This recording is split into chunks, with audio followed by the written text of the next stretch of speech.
नमस्कार, तुम्ही पाहताय लोकाशा टीव्ही. मी आप्पासाहेब मोहोरकर.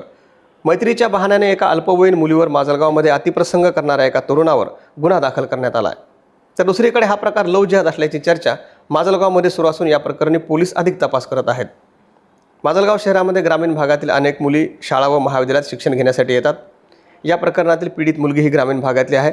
शहरातील एका मोठ्या महाविद्यालयात ती 11वीमध्ये शिक्षण घेते.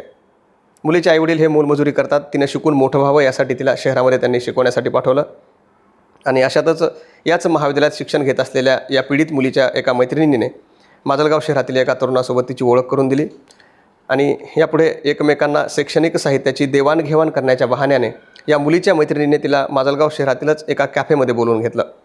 संबंधित मुलगी ही कॅफेमध्ये गेली असता तिथे तिला तिची मैत्रीण भेटली नाही. मात्र त्या ठिकाणी आरोपी तरुण अगोदरच येऊन बसला होता.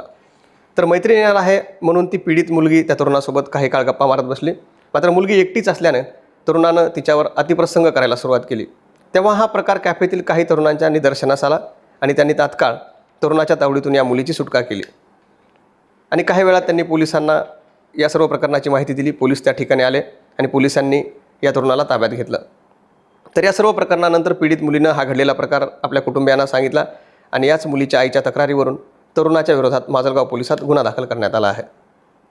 तर या मुलीची फसवणूक तिच्या मैत्रिणीने का केली आणि हा प्रकार खरंच लव्ह जिहादचा आहे का, या बाजूने देखील माजलगाव पोलीस आता तपास करत आहेत. व्हिडिओ जर आवडला तर पुढे नक्की शेअर करा आणि आमच्या लोकाशा टीव्हीला सबस्क्राईब करायला विसरू नका.